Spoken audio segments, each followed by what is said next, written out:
ladies and gents. Yeah, I'm back and happy new year. For some reasons, my friend left me hanging on Zoom, and I just decided because this just kept on rolling in my mind. Hashtag turning 30. And just wanted to share or maybe even ask the question. Most of my friends are turning 30 this year. Not me, I've always been the younger one.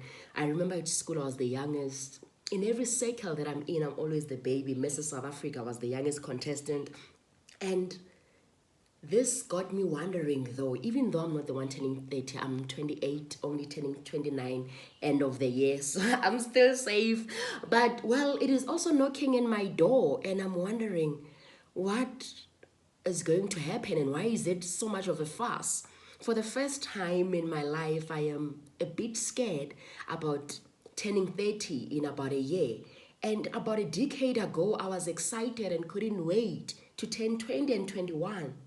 What does it mean to you to turn 30? So this is a discussion I was just having with my friends, and I just wanted to share to say you are not alone. Most of the time it comes with anxiety. I was speaking to my brother yesterday, and he said the same thing, that I'm anxious of age, and sometimes it's not that things are not, it's not like things are not totally going well, but I'm anxious. It's like I have to look over my shoulder on what's gonna be going on, what's going to get wrong on the way. So I realized that everyone is scared, and the reason why we are scared is because we've come to an age where we are now taking stock.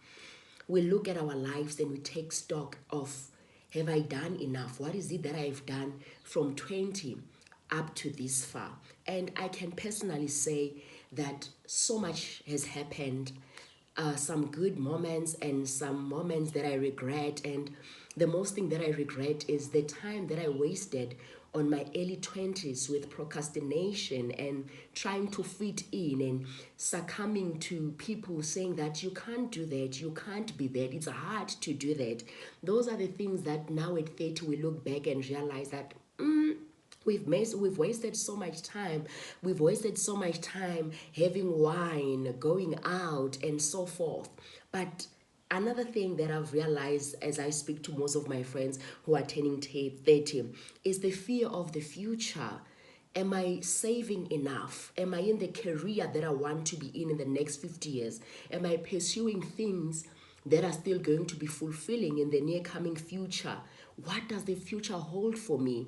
What am I going to be? Am I going to be happy with the choices that I'm making now in the next 10 years, in the next 20 years? In the next 20 years, I'll be 50. As a woman, you might maybe want to retire to be there for your kids when they go to varsity, when they start getting married and blah, blah, blah, blah, blah.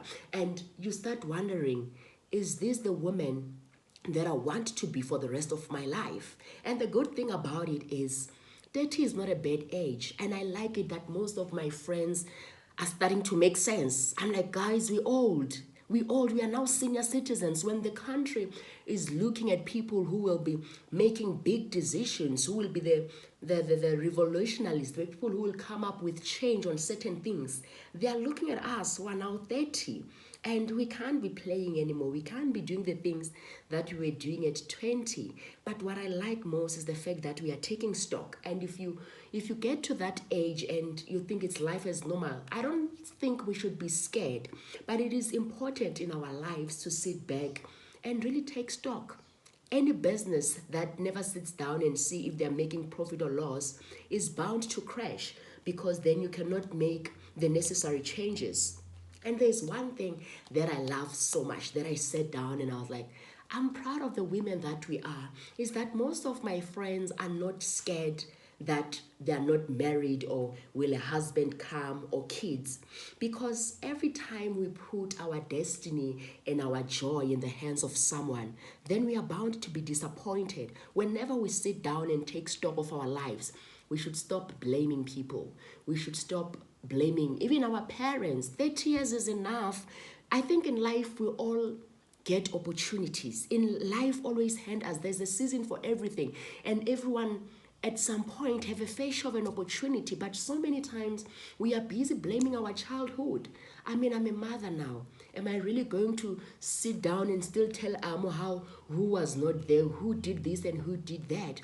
This is the time where I take ownership for my life. I cannot keep on telling a story of decades ago, because at 50, I will still be telling that story that my mom was not there. My mom will be maybe dead by then. This is the time whereby we really sit down and say, who am I? What is it that I have done for myself? What are my mistakes? Let go of the mistakes of my parents. What are the mistakes that I have done in my life to be where I am today, and how do I rectify it going forward? Because every time we think it will be better when a husband comes, it will be better when I'm married, then we are really setting ourselves up for disappointment. And I'm not saying all those things are not good. I'm not saying it's not a good thing to have companion, someone that you can share the battles and the joys of life with. But we cannot live the rest of our lives waiting that joy and fulfillment will come with the next person. What is my own personal fear?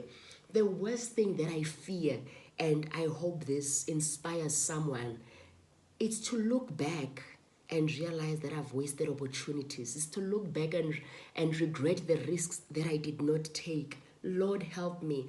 I am still so young. Help me not to succumb to mediocrity. Help me not to succumb to the lies that I keep on telling myself, because sometimes the weapons formed are not formed by others, they are formed by us in our minds. The feeling of not being good enough. What are they going to say? Do I fit in? My background does not seem to be favorable. If there's one thing that I sit down and I say, God, I don't want to look back and regret this, is wasted opportunities. 30 is just the number of recognition. It's just the number whereby we need to be sober and vigilant and come to our senses. I don't think we need to be scared. We just have to face the reality that we are now in a position where we can make clear decisions by taking stock of how far have I come to this far, up to this far, and am I the woman that I always dreamed of? And in the next 30 years, will I still be proud of the decisions that I am making today? Hashtag turning 30. Guys, we're old now. Here are my 90s babies turning 30. Congratulations to you guys who are turning 30. I'll get you next year.